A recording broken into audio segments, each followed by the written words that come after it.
Simple recipes with गौरीमध्ये सर्वांचे मनापासून स्वागत. आज आपण मेथीचे ठेपले बघणार आहोत. तर सुरुवात करूया रेसिपीला.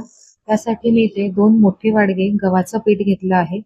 एक छोटी वाटी बेसन पीठ घेतलं आहे. एक मोठा वाडगा भरून मेथीची भाजी चिरून घेतली आहे. 2 मोठे चमचे तीळ, 1 चमचा ओवा, 1 चमचा कच्ची बडीशेप, 1 चमचा धणे जिरे पावडर, 1 चमचा लाल तिखट, हळद थोडीशी घेतलेली आहे, मीठ चवीनुसार, अर्धा चमचाभर गूळ घेतलाय, गुळाची पावडर घेतलेली आहे. तुम्ही साखर सुद्धा वापरू शकता. आता हे सगळे जिन्नस कोरडच आपल्याला एकदा मिक्स करून घ्यायचं आहे, म्हणजे सगळे मसाले बरोबर पिठाला लागतील.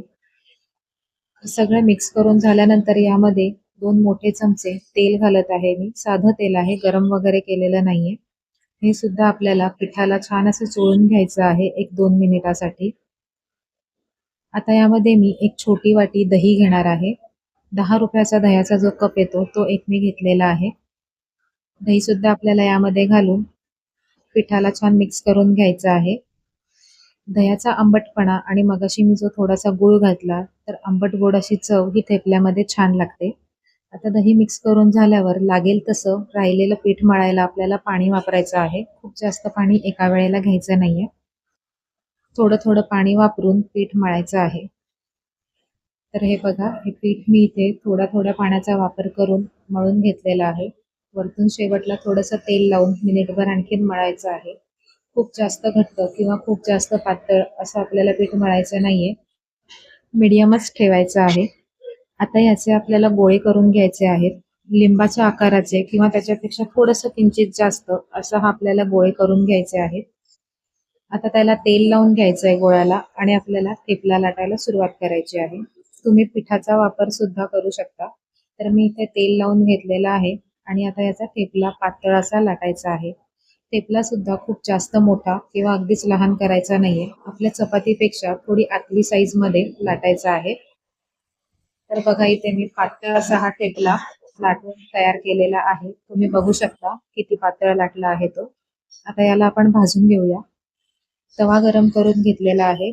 हाय टू मीडियम फ्लेम आपल्याला ठेवायची आहे. थोडंसं तेल आधी सुरुवातीला तव्याला लावून त्यावर ठेपला टाकायचा आहे. एका साईडने खालच्या साईडून बुडबुडे येताना दिसले की वरती आपल्याला पुन्हा थोडंसं तेल लावायचंय आणि ते तेल सगळ्या साईडने आपल्याला पसरवून घ्यायचं आहे.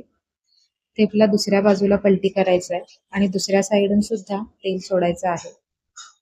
चारी बाजूने कालत्याच्या साहाय्याने प्रेस करून हा ठेपला भाजायचा आहे. तुमच्याकडे जर जो खाकरा मेकर जे असतं ना लाकडाचं ते असेल तर त्याने सुद्धा तुम्ही भाजलात तरी चालेल, पण कालत्याने सुद्धा व्यवस्थित ठेपला भाजला जातो. तर तुम्ही बघू शकताय चारी साईडून सगळ्या काठांच्या बाजूने प्रेस करून करून हा ठेपला आपल्याला भाजून घ्यायचा आहे. छान असा खरपूस हा भाजून आपला झालेला आहे. दोन्ही साईडला तुम्ही बघू शकताय छान रंग आलेला आहे. तर अशाच प्रकारे बाकीचे सगळे ठेपले सुद्धा मी भाजून घेणार आहे. हाय टू मीडियम फ्लेम वरतीच ठेपले आपल्याला भाजायचे आहेत. तर हे सगळे ठेपले आता भाजून मी घेतलेले आहेत आणि आपले हे रेडी झालेले आहेत. 2 ते 3 दिवस अगदी आरामात टिकतात. तर या हिवाळ्यामध्ये मेथीचे ठेपले हे नक्की बनवून बघा. एक ठेपला मी तुम्हाला उघडून सुद्धा दाखवते. भाजल्यानंतर सुद्धा हा असा ट्रान्सपरंट असा दिसतोय, म्हणजे हा किती छान पातळ असा लाटला गेलेला आहे. बघू शकता तुम्ही. रेसिपी आवडली असेल तर लाईक करा, शेअर करा आणि अशाच सिंपल आणि सोप्या रेसिपीज बघण्यासाठी सिंपल रेसिपीज विथ गौरी या चॅनलला सबस्क्राईब करून बेल आयकॉन सुद्धा प्रेस करा. पुन्हा भेटूया एका नवीन रेसिपी सोबत. नमस्कार.